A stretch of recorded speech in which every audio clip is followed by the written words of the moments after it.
Bay Shore Fenwick. Wow. Look at you all. This is a good-looking church. I'm normally in Rehoboth, if you don't know me, and sometimes in Rehoboth I tell our crowd, I'll get up here and, when I start preaching, I'll be like, oh, you guys are looking good today, mainly this side, okay? Rehoboth, I'm kidding. I love you all, even the side that doesn't look as good. But listen, Fenwick, I don't care what your spouse said to you this morning. You all are looking good. All of you are looking good. I am pumped up to be here, and Millsboro and Rehoboth, hey, so glad you guys are joining in with us. Can we make some noise for Millsboro and Rehoboth, our online family? So glad you guys are joining in. And this is my first Sunday here.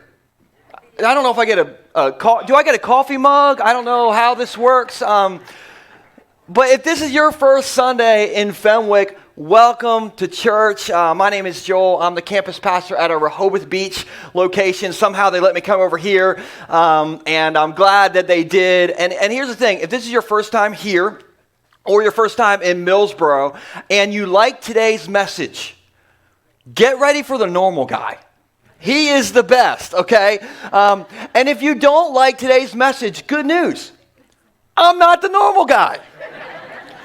All right, except in Rehoboth. You got to put up with me no matter what. Okay, so, but I'm really, really excited to be here because we're in this all-campus, church-wide series called Back in Black. And we didn't name the series Back in Black because I like classic rock music and I like that song, which I do. But we named the series Back in Black because we want to help you all get back in black when it comes to your money. And so I named today's message kind of in the Back in Black theme. I named it Rock Your Debt. Everybody, every campus should say Rock Your Debt. Rock your debt. Rock your debt. Now, before we get going, Fenwick, you need to know one thing about me. And Millsboro found this out last weekend, and Lord help Rehoboth, they have to put up with this every weekend. But I love it when you get into the message. All right, so if I say something that you, if I ask a question, you have 100% green light to shout me down, even from the back. And if I say something that you like, I will buy you a Christmas present. If you say, preach it, or get after it, or shuck the corn, or snap the peas, Joel, I just want some feedback. And I always say this, if there's something I say that you don't like, I love feedback, and you can always, if you have a complaint, you can always email me at Pastor Danny at BayShoreCommunityChurch.com, okay? All right, so every campus, who's going to help me preach today? You going to help me preach? Millsboro, Rehoboth, Fenwick, you going to help me preach? Snap the peas, shuck the corn. All right, I like it. We're in. Okay, so I'm going to just test this out right away. I got some questions right up front. Every campus, I need you to just let me know on this. How many of you love Thrasher's French fries? Make some noise if you love Thrasher's French fries. Okay, if you don't, we may not be your church, okay? How about this? How many of you, speaking of Thrashers, how many of you hate it when somebody feeds Thrasher's French fries to the seagulls? Yes. Yeah, so that's how you know who's from New Jersey. Just kidding, New Jersey people, we love you. Just stop feeding the seagulls. What about caramel popcorn? Who's in the caramel popcorn? Woo! Lord, take me now. What about pizza? The grotto pizza, Nicola pizza, any kind of pizza. Pizza? All right, I just proved that we are a totally unhealthy church. Which is why, last one, every campus get in on this. I'm curious, who in the room or at every campus you like to work out? Where are my workout people, my fitness people? Okay, that was quite a bit quieter. It's not good, okay. But listen, I work out, but I don't work out because I want to be into fitness. I work out so I can eat. Anybody else do this? I run, but I don't run for fun. I run so I can go get a Wawa sub. That's what I'm going to run to Wawa so I can eat the sub. And so that's kind of how I do it. That's my thing. That's why I get into fitness. And so, and speaking of food and working out, I remember a few years ago, I was at our family Thanksgiving dinner, and my cousin's husband, Lance, said around dinner, we're just eating, he said one time when he was in college, he ran a 5K in under 20 minutes. Now, I was on my fourth helping of macaroni and cheese. And so I was thinking, like, I'm gonna need to run a 5K, or I'm gonna need an ambulance, or Pastor Chase to do my funeral, or something. And so I thought, like, if Lance can run, sorry, Lance, you're probably in Rehoboth right now, but I was thinking, if cousin Lance can run a 5K in under 20 minutes, I can run a 5K in under 20 minutes. Now, have you ever thought you could do something, but you didn't really think it through? Has this ever happened to you?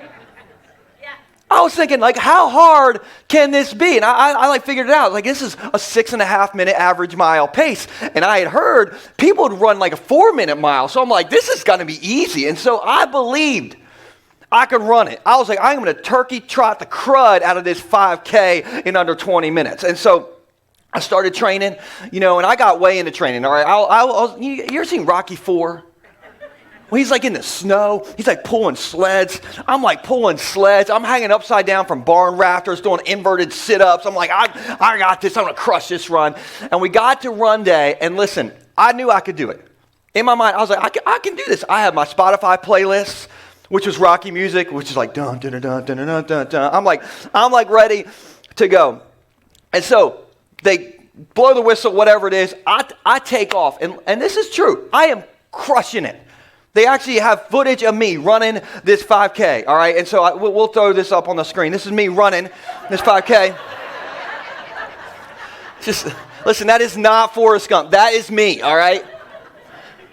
I am running as hard as I can. And listen, I come around the final bend, and you can see the finish line, and they have a race clock all the way at the finish line. I'm trying to run in under 20 minutes, and way down the road, I see the clock, and it says 19 minutes and 30 seconds.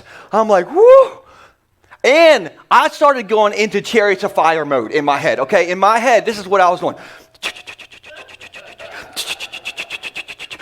Like, I am in it, and I'm like, I'm going to do this. And right in that moment, true story, a 10-year-old kid passed me wearing a leotard.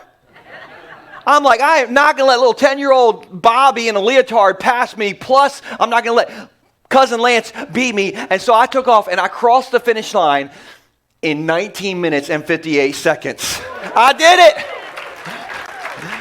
Take that, Lance. I beat you, man. I did not beat the 10-year-old kid. He was too aerodynamic, okay? Like, that's what it was.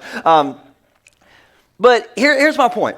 I 100% believe that I was able to, like, hit my goal because, number one, I trained a lot while listening to Guns N' Roses. Our next series is going to be called Welcome to the Jungle, by the way, just so you know. Just kidding, that's not true. But number two, and more importantly, I think I hit my goal because I naively thought I could do it. Now, I'm not going to go Tony Robbins on any of you all this morning, but have you noticed that when you think you can do something, you have a way better chance of actually doing it? Have you noticed this, anybody? Amen. Yeah, and so maybe you're like, yeah, that sounds familiar, like that idea, like where did I hear that idea from? You probably heard it from like good old Henry Ford, who's famous for his quotes, but also that he made a car or something, I'm not sure. But Henry Ford said this. He said, if you think you can or you think you can't, you're right. Now, how many of you, every campus, raise your hand if you've heard this quote before. Anybody ever heard this quote before? It's a good quote, isn't it? You know why this quote's good? Because good old Henry Ford stole it. He stole it. Good old Henry Ford stole it from the good book. You want me to show you? Yeah. All right, Proverbs 23:7 says this. For as he thinks in his heart, everybody on three, we're going to read this last part together. Okay, the last three words, it's not highlighted, but we're going to read these last words, every campus on three. 1, 2, 3. So is he. If you think you can or think you can't, you're right. For as he thinks in his heart, so is he. Same thing. Now, maybe you're sitting here and you're like, Hank, that ain't true. It ain't true because in the 90s I sang, I believe I can fly. And I never did fly. So it's not true. And Hank, you believe you're a good driver and you about ran over the parking team in the parking lot out there. Okay, so not true. Listen, all right, no, you can't fly, and Hank should probably start Ubering to church so our volunteers don't get run over. But, and more importantly, I 100% believe that in general, that proverb, if you think you can or think you can't, okay, You're right, okay, in that proverb, for as he thinks in his heart, so are you, or so is he. Okay, I believe in general that's true. Do you need an example? Sure. To have an example, okay. Rhett wants an example, I got an example, okay. So I'm curious, every campus, is anybody around back in 1945? I'm just looking for the vintage people. That doesn't sound right. Okay, we got a few well-seasoned people, okay, not vintage, well-seasoned people. I don't know if you know this, but in 1945, there was a guy named Gunderhag. I think we got a picture of good old, this is good old Gunderhag right here. Gunderhag broke the world record in fastest mile run in 1945. He ran a mile in 4 minutes and 1 second. Now, in 1945, nobody thought it was possible to run a mile in under 4 minutes. And so when he did this, they're like, no one will ever beat that. No one will beat it, because people thought physically the human body could not run a mile faster than 4 miles or 4 minutes, okay? One doctor even said, if you ran a mile in under 4 minutes, your heart would explode and you would die right then. How many of you are like, that would be me? That would be me? That would be me. Okay, and so nobody thought that it was possible, and so Gunderhag kept his record for 9 years. And then, in 1954, a guy named Roger Bannister showed up. And Roger Bannister, everyone thought it was impossible to run a mile in under 4 minutes. The record held for 9 years. Then Roger Bannister, in 1954, ran the mile in 3 minutes and 59 seconds. He did it. And his record stood for 46 days. And in the next 6 years, 22 people ran a mile in under 4 minutes. And today, over 1,600 people have run a mile in under 4 minutes. So if you think you can or think you can't, you're right. For as he thinks in his heart, so is he. Now, maybe you're here and you're like, this is great. Well, what's this got to do with me and Jesus and money? And I heard a rumor that an AC/DC cover band is closing out the service. Like, what's the point? Here's my point. Okay, today, every campus, I want you to believe that you can rock your debt. I want you to believe that you can pay some things off. I want you to actually believe it, because if you think you can or think you can't, you're right. You're right. And nobody is allowed to feel money shamed today. Okay, that is not the Bay Shore way. Okay, I'm here to give you some money hope today. Because, listen, if you're here and you have some debt, you are so normal. Everybody, every campus, turn to the person next to you and say, you're so normal. You are so normal. Come on, play my games. You're so normal. Some of you are like, that's the nicest compliment I've ever gotten. Listen, let me show you how normal you are. This is the average debt statistics, and we'll throw this on the screen for you. The average household has $6,000 in credit card debt. Unless your household makes over $100,000, then that number is double. It's $12,000 in credit card debt. The average car loan is $29,000 per household, and the average car loan term is 72 years. Doesn't it feel like that? 72 months. And a third of us are underwater on our cars. The average student loan per household is $59,000, and only 1 in 4 of us actually use our degree in the career field we're in. Which is me. I have a business degree, and I'm preaching somehow. I don't know. Okay. And then last but not least, the cost of home ownership since 2020 has gone up 73%. Everybody say, normal. That is normal, but I believe that Jesus doesn't want us to live normal lives. I don't think Jesus wants us to have average lives. And when we follow Jesus' money plan, we get a Jesus bonus check. Have you heard of the Jesus bonus check? I'm going to show you the Jesus bonus check. Check out Luke 16, verse 10. This is Jesus talking, and Jesus says this. He says, whoever, and that's you. You're a whoever can be trusted with just a little bit of money, very, very little, can also be trusted with what? Too much. Jesus bonus check. And so how do we rock our debt and get the Jesus bonus check situation? Number one, you got to believe that you can do it, because if you think you can or think you can't, you're right. Okay, and number two, just hang out with me today and don't fall asleep, because I got 3 pretty easy points for you, okay? Does it sound good? Okay, So first point is this. If you're taking notes, and we'll put this on the screen, is we can rock our debt by getting self-control. Everybody say self-control. With a smile right here. I like it, all right? Speaking of self-control, you should have got an hour later when you came in. And if you've got an hour later, just raise your hand. If you got one, okay, good. All right, hands down. Now, this next question. Do not lie. Millsboro, Rehoboth, you cannot lie. I want you to raise your hand if you ate an hour later already. If you ate it, okay? Come on, they're just like this. It's like, put that, yeah, there we go. No self-control. Listen, if this were a Reese cup, listen, I would have sloppy ate it during the music. Like, you're a good father. No, this is a good Reese cup. That's what this is. All right. Who would have had some self-control issues if this was a Reese cup? Okay, there's everybody else. Okay. Now, just hold on to those. We'll come back to the hour laters. But I like to think that I have self-control. But I struggle. And so, like, for instance, a few weeks ago, I did this wedding for a couple that goes to Rehoboth. We have their picture that we'll throw up here. This is John and Pamela. And John and Pamela are probably watching in Rehoboth, and they are two newlywed lovebirds. Can we just make some noise at every campus for John and Pamela? Yeah. And next to them, the little guys, those are my two kids. Now, maybe you're like, well, why are your kids at the wedding? Well, because this wedding was at 6:30 in the morning on a Friday. And my wife was working, so guess what? It was bring your kids to work day, baby. And so I told my kids, I was like, kids, okay, if you come with me, I will pay you $10 if you do some preacher work for me. You want to do it? And they're like, we're in. I'm like, okay, I'll give you $10 to go to the candy store that night if you come and help me, and you're going to help me serve communion. And so we have this very small, intimate, ceremony on the beach, just a few of us. We're standing there, the sun is rising, it's beautiful. We get to the communion part. My daughter Nora just perfectly comes and brings me the bread, and we talk about that. Everybody's crying, okay, it's really good. Then we get to the juice part. My buddy Nixon is in charge of the juice part. He brings me the juice, and it's just like this quiet moment. And then Nixon gives me the juice, and he says, Daddy, do I get my $10 now or later? True story. I'm like, you are fired.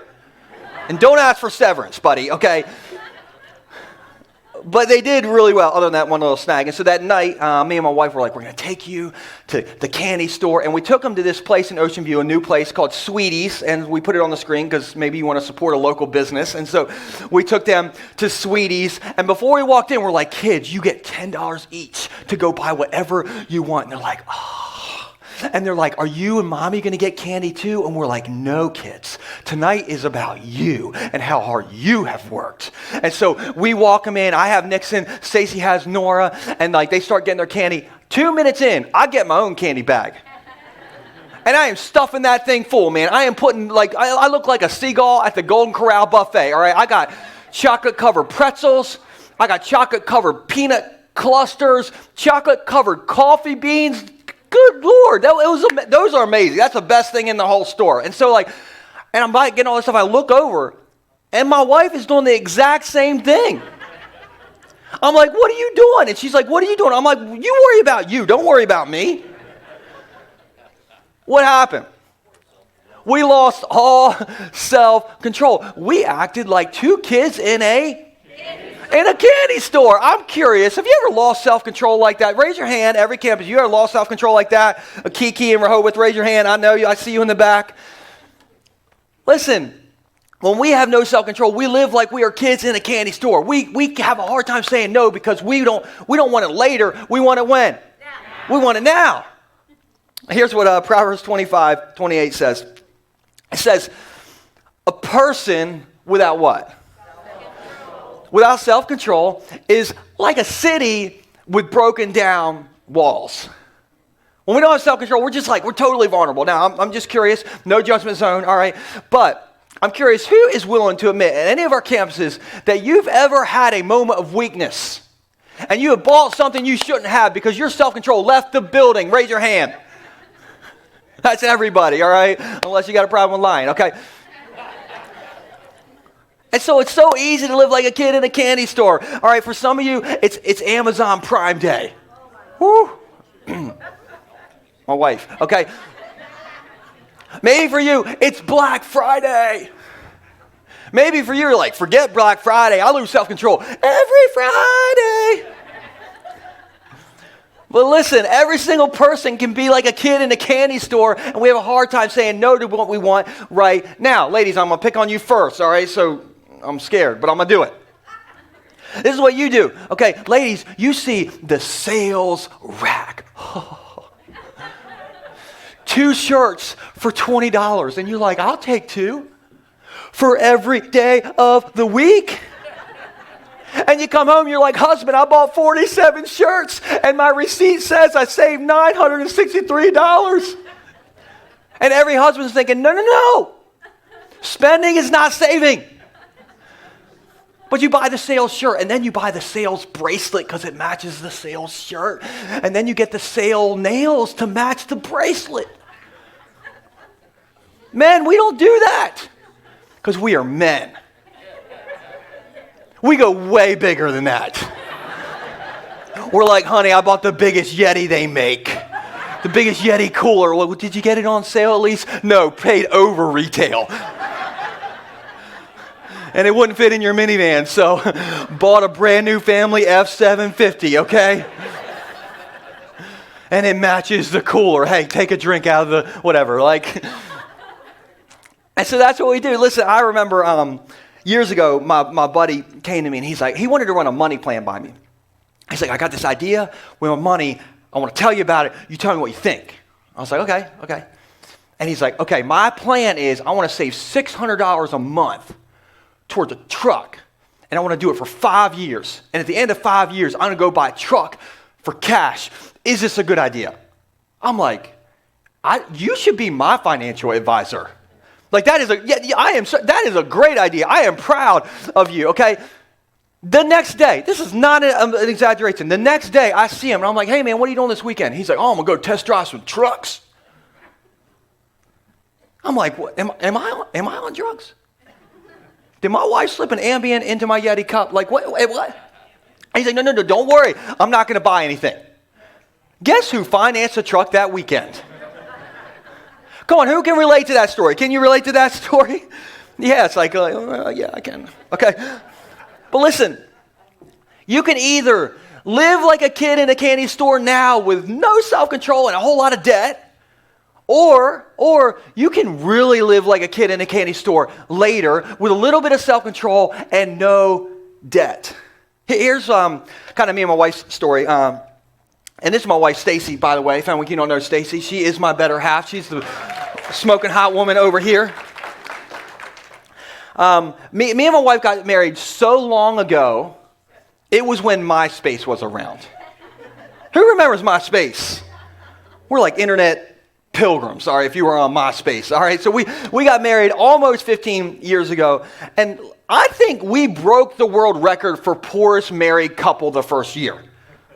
Like, this is not an exaggeration. Our first and second mortgage, we got 2, was almost 60% of our take-home pay in our first year of marriage. We were so broke, we used to eat cereal with a fork just to save on milk. Some of you will get that on your way home. That's okay. Hank, explain it to her in the car. I don't know. But we didn't have any money. And so we were like, okay, we're just going to just hunker down. I'm curious, how many of you in your first year or first couple years of marriage, like you were broke? Let me see who was broke. Some of you are like, the first couple years of marriage. We celebrated 50 years the other day. We've been broke the whole time. So we were really broke, all right? We were so broke.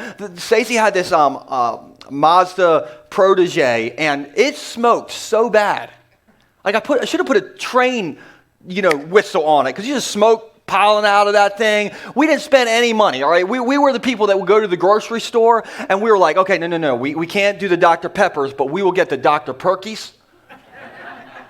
And when Doritos, yeah, right. Let me get the no-Ritos down here.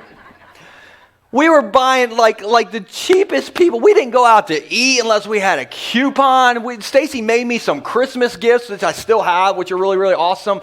Our heat, that first winter, we set a thermostat to 65 degrees. But there's other ways to stay warm in the winter, you know what I'm saying, okay? The only thing that we spent money on that first year is we bought a dog. And we didn't even get a fancy dog. We got an off-brand dog. But we knew we had, that's where we were at. Now, in the second year of marriage, my wife got her career and started making, good money. But we knew we're going to live if we want to live in kids in a candy store later, right now we got to say no to a whole lot of stuff. And so we did. That's why we were in the grocery store, getting bargain shopping and not going out to eat and making each other Christmas presents. And for 12 years, we were on a spending freeze. 12 years. Even though that second year, the income went up and all that, we decided we're going to just save everything and pay everything off as much as we can in the first 12 years. And then after 12 years, which was a couple years ago, we now feel like we are kids in a candy store.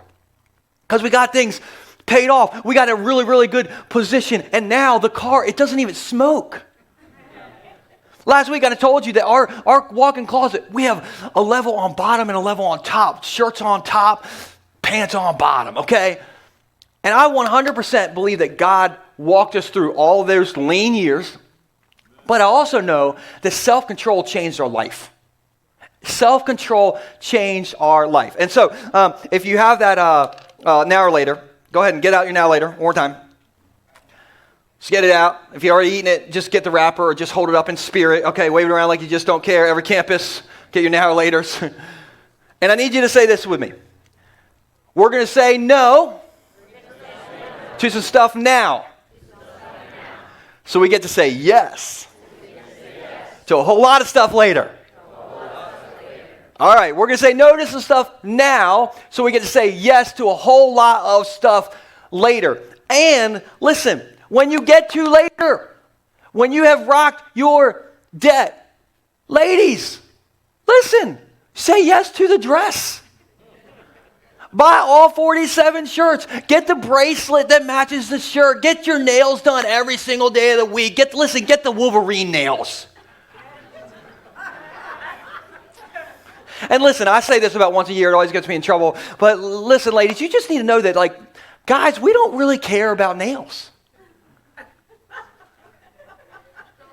I've never heard a guy say, would you check out the set of nails on that girl? Do you think they're real?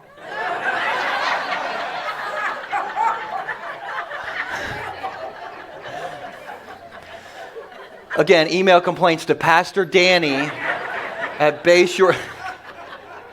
But listen, ladies, say yes to, when you're out of debt, whatever, okay? Guys, buy the Yeti cooler. Put Dr. Perkins and Dr. Pepper in there. It doesn't matter. Because when you have self-control, you can really live like a kid in a candy store later. When you have self-control, you can rock your debt. And you kind of believe you can do this stuff because if you think you can or think you can't, you're right. For as he thinks in his heart, so is he. Okay, so here's my second point. We rock our debt by getting self-control. Second point is we rock our debt by getting understanding. Hosea 4:6, and we'll throw this on the screen. Hosea 4:6 says this, my people are destroyed for lack of what? Knowledge. Now, I'm going to confess, this verse has nothing to do with money. I totally took it out of context, okay? But I do think that we can all agree that when we don't understand our money, we can get destroyed by it. Isn't that true? For instance, my buddy who financed that truck, when he told me, my poker face was terrible. I was just like, and he's like, what did I do something wrong? I'm like, well, yes, you did something wrong. And he's like, well, can you explain it to me? I'm like, do you really want me to? And so anyway, I walked him through it, okay? And I was like, and we'll put this on the screen so you can follow along. His interest rate was 8% because this wasn't his first big piece of stupid. And so I said, okay, because you have an interest rate of 8%. All right, just think of it this way. You're not going to save $600 a month like your plan was. You are going to spend on payments $730 a month. At the end of 5 years, okay, you will have not spent $36,000 on this truck, which was the original plan. You will have spent $44,000 on this truck, and $8,000 of that is interest. And he looked at me like, okay. Now, maybe that's you. Maybe, listen, I grew up playing King of the Hill on manure piles in Sussex County. That's true.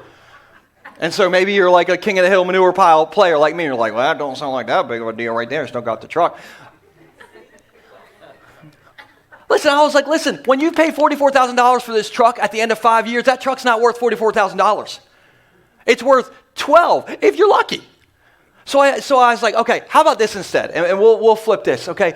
If instead he took that $8,000 he was going to put towards interest, maybe he invested that $8,000 instead. Because my buddy was 22 years old. Let's say he invested it, and not in Bitcoin, Rehoboth Beach.